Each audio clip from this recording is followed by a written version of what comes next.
Assalamualaikum warahmatullahi wabarakatuh. Perkenalkan, nama saya Ahmad Rohali dari Fakultas Dakwah dan Ilmu Komunikasi, jurusan Komunikasi dan Penyiaran Islam. Dengan NIM 240104010065. Di sini, video ini bertujuan untuk memenuhi tugas UAS Ilmu Dakwah dengan dosen pengampu Ibu Rizkiatul Hasanah SOS MSOS. Di sini saya akan menjabarkan ada 7 yang akan saya jabarkan, yaitu landasan ontologis, epistemologis, dan aksiologis dakwah. Selanjutnya ada relasi ilmu dakwah dengan ilmu lain. Selanjutnya ada paradigma ilmu dakwah. Selanjutnya lagi ada macam, model, pendekatan, media, dan metode ilmu dakwah. Terus problematika dakwah masa kini. Terus faktor hidayah dalam dakwah. Dan yang terakhir ada efek dakwah dan tahap-tahap perubahan perilaku mad'u. Saya akan membahas yang pertama, yaitu landasan ontologis, epistemologis, dan aksiologis dalam ilmu dakwah. Ontologis dalam dakwah. Landasan ontologis berkaitan dengan hakikat keberadaan ilmu dakwah, yaitu apa yang menjadi objek kajian ilmu dakwah. Jadi di sini akan menjelaskan apa sih ilmu dakwah itu. Jadi intinya dalam ontologis itu apa itu ilmu dakwah. Dan di sini ada objek material, objek formal, dan hakikat ilmu dakwahnya. Saya akan bahas persatu. Objek material ilmu dakwah itu mempelajari aktivitas penyampaian pesan keagamaan yang bertujuan mengajak manusia menuju kebenaran, yaitu agama Islam, melalui pendekatan spiritual, sosial, dan budaya.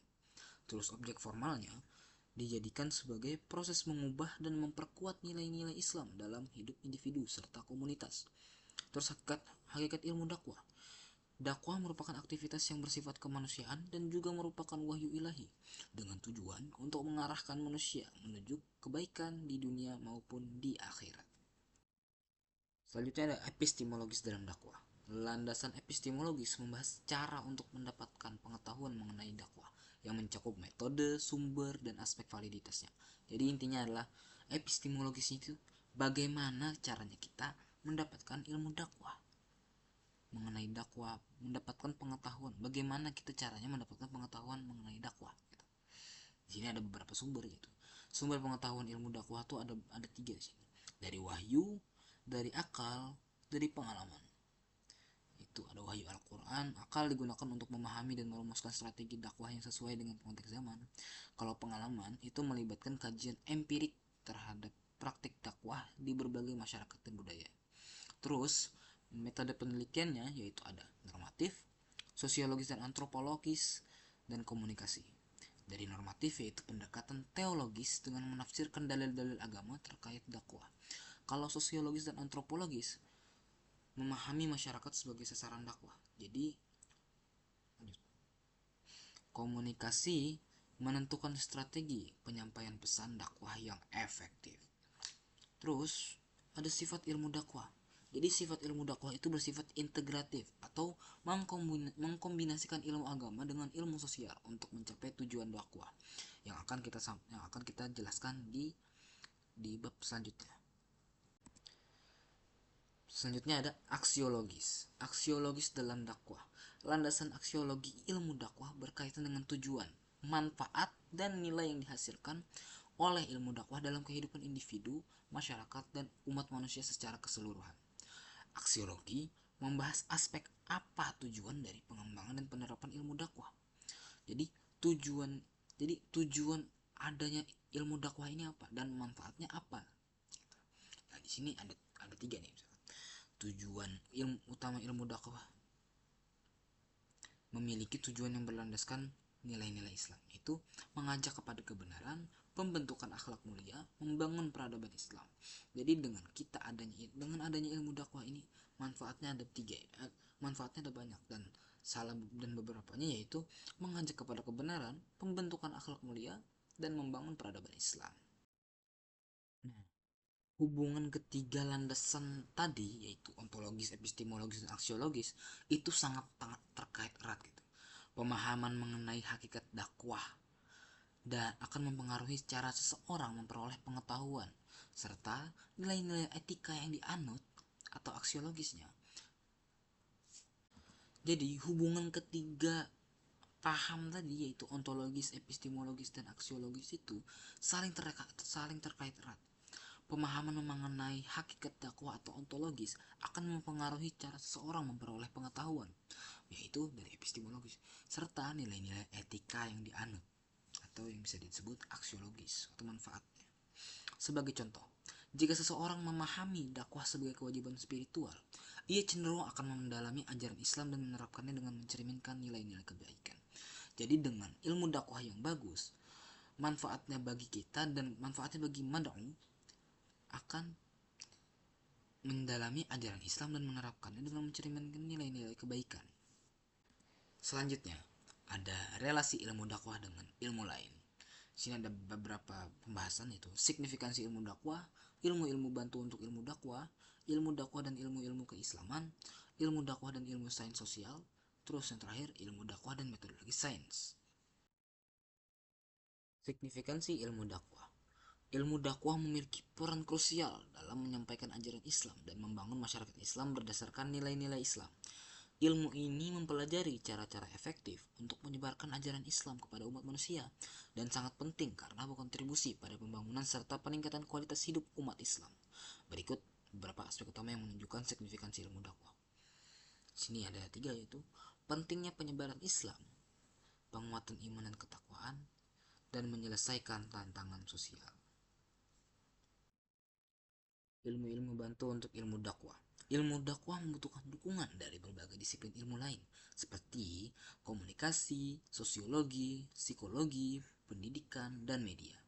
Dengan memanfaatkan ilmu-ilmu ini, para pendakwah dapat menyampaikan pesan dengan cara yang lebih menarik dan efektif untuk berbagai audiens. Dengan pemahaman yang baik tentang pentingnya ilmu dakwah, diharapkan para pendakwah dapat menjalankan tugas mereka dengan lebih baik dan memberikan kontribusi positif bagi pembangunan masyarakat Islami. Ilmu dakwah dan ilmu-ilmu keislaman. Konsep dakwah berasal dari Al-Quran dan Al-Sunnah. Dari kedua sumber ini, pemikiran dakwah berkembang melalui ilmu tauhid dengan perilaku yang dipandu oleh ilmu fikih dan diperkuat oleh ilmu akhlak. Ilmu dakwah juga memerlukan kajian filsafat untuk menjelaskan hakikatnya. Dengan kita memahami hakikat dakwah, para ilmuwan dapat membedakan antara aktivitas yang termasuk dakwah dan yang tidak, serta memahami wilayah hidayah dan non-hidayah. Ilmu fikih membahas berbagai aspek hukum terkait dakwah, seperti hubungan antara muslim dan non-muslim, dakwah politik, dan jihad.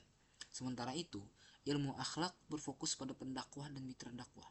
Yang keduanya adalah manusia yang memiliki hati. Ilmu dakwah dan ilmu sains sosial. Ilmu komunikasi membantu pendakwah menyampaikan pesan Islam dengan jelas dan menarik. Sosiologi memberikan pemahaman tentang kondisi sosial masyarakat, sehingga metode dakwah dapat disesuaikan dengan budaya setempat. Psikologi membantu pendakwah memahami perasaan dan kebutuhan audiens, sementara antropologi memberikan wawasan tentang tradisi lokal. Ilmu politik penting agar pendakwah dapat menyampaikan pesan tanpa terjebak dalam konflik. Pengetahuan ekonomi membantu pendakwah menawarkan solusi untuk masalah ekonomi sesuai ajaran Islam. Dan ilmu pendidikan membantu merancang program dakwah yang mudah dipahami dan terstruktur. Ilmu dakwah dan metodologi sains. Metodologi sains menyediakan berbagai alat dan teknik untuk mengumpulkan, menganalisis, dan menginterpretasikan data dalam dakwah. Dalam ilmu dakwah, komponen seperti komunikasi, sosiologi, psikologi, dan pendidikan sangat penting untuk merancang pesan yang tepat dan memilih metode yang sesuai dengan audiens. Untuk memahami fenomena dakwah dengan lebih baik, digunakan berbagai metode penelitian, baik kualitatif maupun kuantitatif, termasuk studi kasus, wawancara mendalam, observasi partisipatif, survei, eksperimen, dan analisis statistik. Kita lanjut ke paradigma ilmu dakwah. Di sini ada 2 pembahasan, yaitu teori proses dakwah dan teori sistem dakwah. Untuk ilmu dakwah dan metodologi sains, saya punya contohnya. Misalkan kita diberi misi untuk berdakwah di suatu tempat atau daerah gitu, yang dimana daerah tersebut orang-orangnya sedikit yang paham agama, dan tugas kita di situ untuk mengembangkan agama Islam di sana dan membuat orang yang sebelumnya pemahaman agamanya sedikit menjadi lebih banyak lagi atau meningkat gitu pemahamannya tentang agama Islam. Dan untuk orang yang tidak paham, agar lebih mengenal, kita ditugaskan untuk membuat orang yang tidak paham atau tidak tahu menjadi tahu dan mengenal agama Islam. Jadi itu kita analisis data dengan cara kita kita analisis lapangan, analisis masyarakat gitu. Bagaimana materi-materi apa saja yang cocok untuk masyarakat di sini. Habis itu setelah kita melakukan riset yang mendalam, kita implementasikan ke masyarakat. Habis itu setelah beberapa bulan kita lihat datanya dari yang sebelum-sebelumnya, dari beberapa bulan sebelumnya. Kita lihat mana metode yang paling efektif. Misalkan di metode ini, metode yang lebih efektif. Jadi kita akan fokus di satu metode itu saja, karena dengan kita menggunakan metode itu menjadi lebih efektif. Dan kita akan mengurangi metode-metode yang lain, atau bisa saja kita singkirkan sekalian dan kita fokus ke satu metode ini saja. Setelah itu kita coba metode ini selama mungkin 2-3 bulan gitu. Setelah itu kita lihat analisis datanya. Ternyata ketika kita menggunakan metode ini secara konsisten dan terus menerus selama 2-3 bulan ini, ternyata peningkatannya lebih signifikan daripada sebelum menggunakan berbagai macam metode. Dengan kita konsisten dengan metode ini, artinya kita memiliki peningkatan yang signifikan. Oke, nah itu sudah menggunakan analisis data atau menggunakan metodologi sains gitu. Akhirnya apa? Membuat masyarakat di sana pemahaman tentang agama Islamnya menjadi lebih cepat gitu untuk memahaminya, dan tidak stagnan.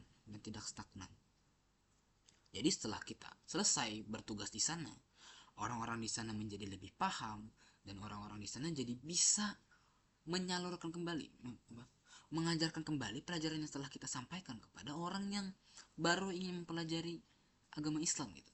Jadi kita mendapat pahala jariah dan kita memberikan ilmu yang bermanfaat gitu kepada masyarakat banyak, dan itu terus mengalir pahalanya, dan itu sangat bagus. Paradigma ilmu dakwah adalah kerangka berpikir yang digunakan untuk memahami, menganalisis, dan mengembangkan ilmu dakwah sebagai disiplin akademik dan praktik. Dalam konteks ini, paradigma mencakup asumsi, prinsip, metode, dan tujuan yang menjadi dasar dalam mempelajari dakwah, baik secara teori maupun praktik. Teori sistem dakwah. Teori sistem dakwah adalah pendekatan yang melihat dakwah sebagai sebuah sistem yang terdiri dari berbagai elemen yang saling terhubung dan bekerja sama untuk mencapai tujuan dakwah. Pendekatan ini membantu kita memahami dakwah secara menyeluruh dengan mengintegrasikan semua komponen yang terlibat dalam proses penyampaian nilai-nilai Islam secara efektif kepada masyarakat. Berikut adalah elemen penting dalam sistem dakwah, yaitu input atau masukan, proses, yang ketiga output atau hasil, yang keempat feedback atau umpan balik dari hasil tersebut, dan lingkungan atau environment.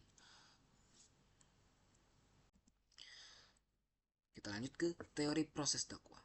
Teori proses dakwah itu maksudnya adalah dalam paradigma ilmu dakwah, teori proses dakwah menjelaskan cara merancang, melaksanakan, dan mengevaluasi aktivitas dakwah berdasarkan prinsip-prinsip ilmiah.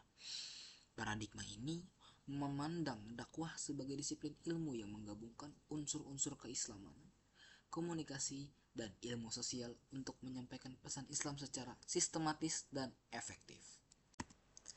Berikut komponen teori proses dakwah dalam paradigma ilmu dakwah. 1 ada input dakwah, yang kedua ada proses dakwah, yang ketiga itu proses output dakwah, yang keempat ada feedback atau pembalik, yang kelima lingkungan dakwah. Macam, model, pendekatan, media, dan metode dakwah. Di sini ada 5. Itu macam-macam dakwah, model dakwah, pendekatan dakwah, media dakwah, dan metode dakwah. Macam-macam dakwah.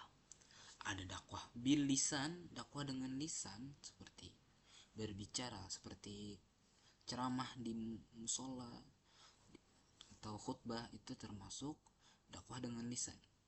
Dakwah bil hal, dengan perbuatan, seperti dakwah membantu orang sesama, memperlihatkan bahwa ini loh yang bagus, ini loh yang bagus. Dakwah bil qalam, dakwah dengan tulisan, bisa dengan buku atau menulis jurnal atau menulis artikel tentang masalah tentang keislaman. Terus model dakwah ada tiga. Ada model dakwah kultural, model dakwah sosial, dan model dakwah intelektual. Model dakwah kultural itu adalah model dakwah yang menggabungkan uh, berbagai ajaran Islam dengan budaya lokal, sehingga masyarakat lebih mudah untuk memaham ilmu yang akan kita sampaikan, yang ingin kita sampaikan. Terus ada model dakwah sosial.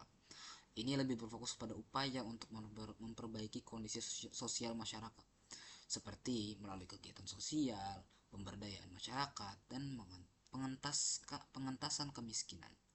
Terus yang terakhir adalah model dakwah intelektual, yang bertujuan untuk menyebarkan pemahaman agama melalui pendekatan ilmiah dan pemikiran, seperti melalui seminar, kajian ilmiah, atau diskusi intelektual.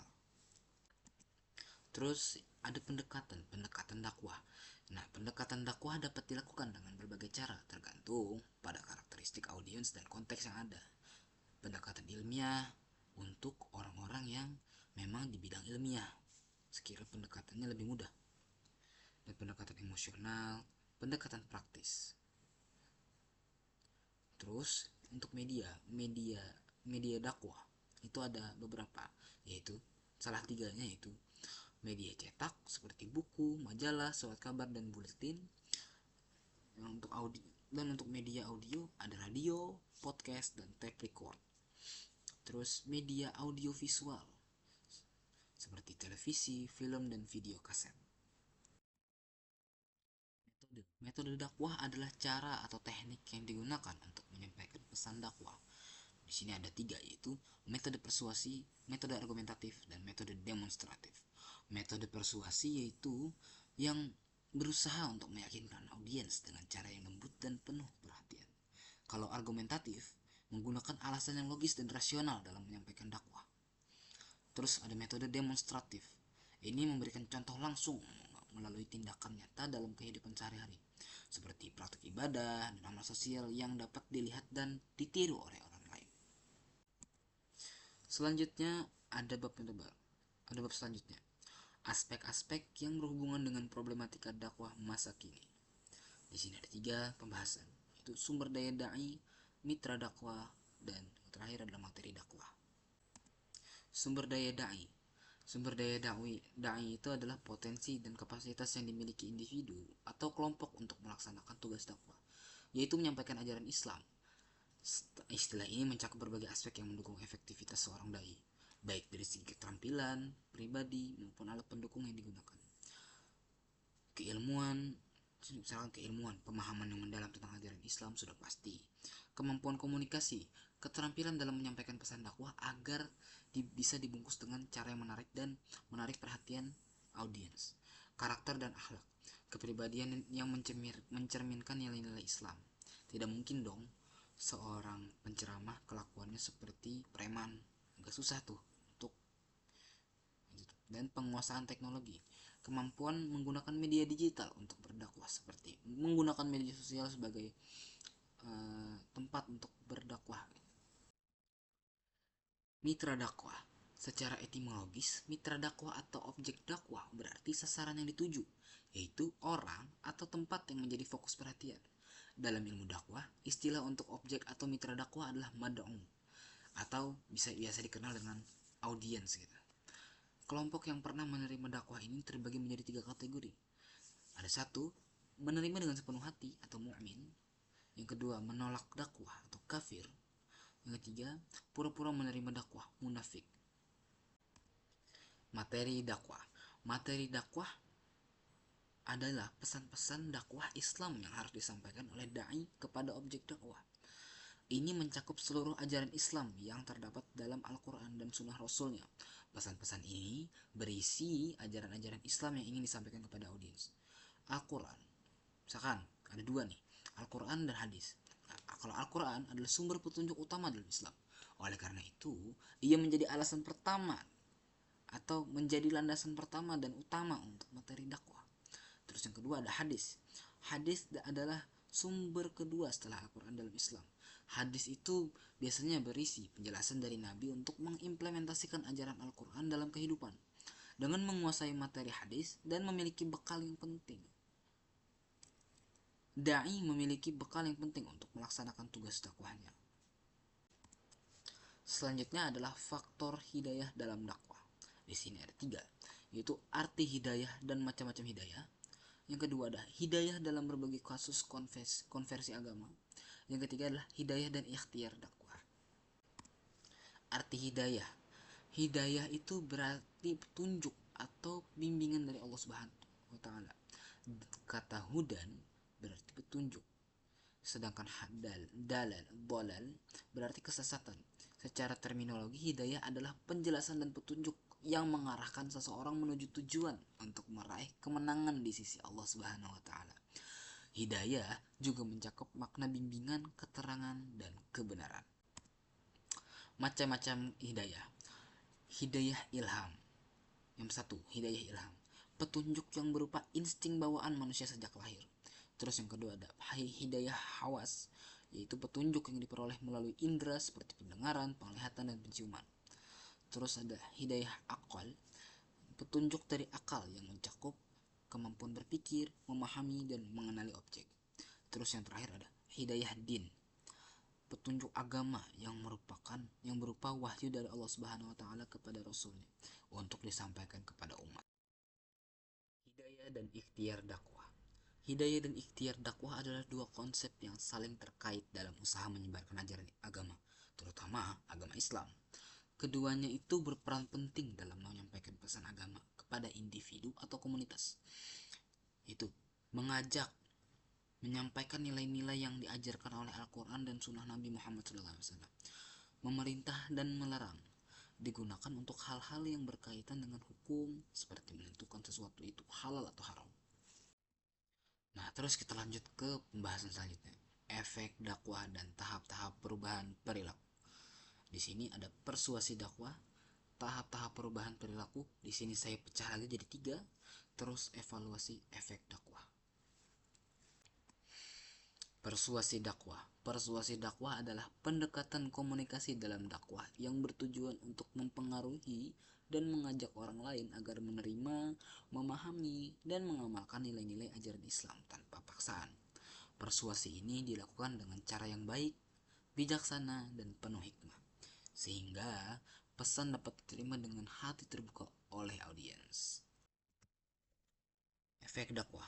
Efek atau yang bisa disebut athar dari dakwah tidak hanya sekedar umpan balik dari individu terhadap pesan yang disampaikan oleh dai atau mubalik melalui media atau pidato. Namun, efek tersebut merupakan kombinasi dari berbagai kekuatan yang ada dalam masyarakat. Dai atau mubalik sebagai komunikator dakwah hanya dapat mengontrol beberapa faktor, seperti isi pesan, metode, dan media yang digunakan. Mereka tidak dapat mengendalikan faktor lain yang mempengaruhi individu, seperti cara berpikir pribadi, kelompok rujukan, pemimpin pendapat, dan pesan-pesan yang bertentangan dengan dakwah. Terus, efek afektif. Efek afektif adalah dampak yang lebih kuat dibandingkan efek kognitif. Tujuan komunikasi massa bukan hanya untuk memberi informasi, tetapi juga untuk membuat khalayak merasakan berbagai emosi seperti iba, terharu, sedih, atau gembira. Ini merupakan pengaruh dakwah yang mengubah sikap mitra dakwah setelah menerima pesan.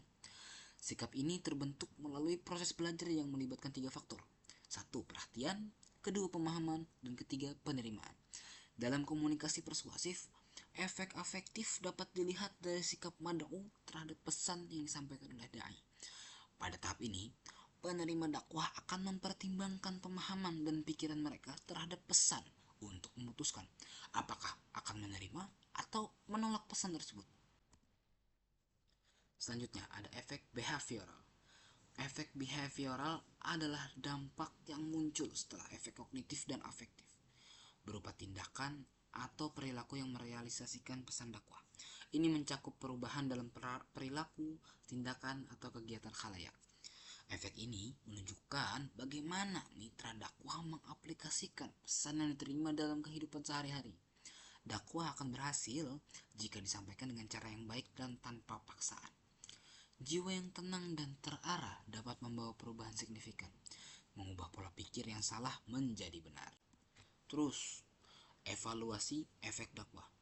Evaluasi efek dakwah adalah proses untuk mengukur dan menilai sejauh mana kegiatan dakwah berhasil mencapai tujuannya. Tujuan evaluasi ini adalah untuk memahami dampak dakwah terhadap individu atau masyarakat, baik dalam hal pengetahuan, sikap, maupun perilaku. Berikut adalah penjelasan lebih lanjut tentang evaluasi efek dakwah. Tujuan evaluasi efek dakwah yaitu 1. Mengukur keberhasilan dakwah. Yang kedua, menilai perubahan. Ketiga, meningkatkan strategi.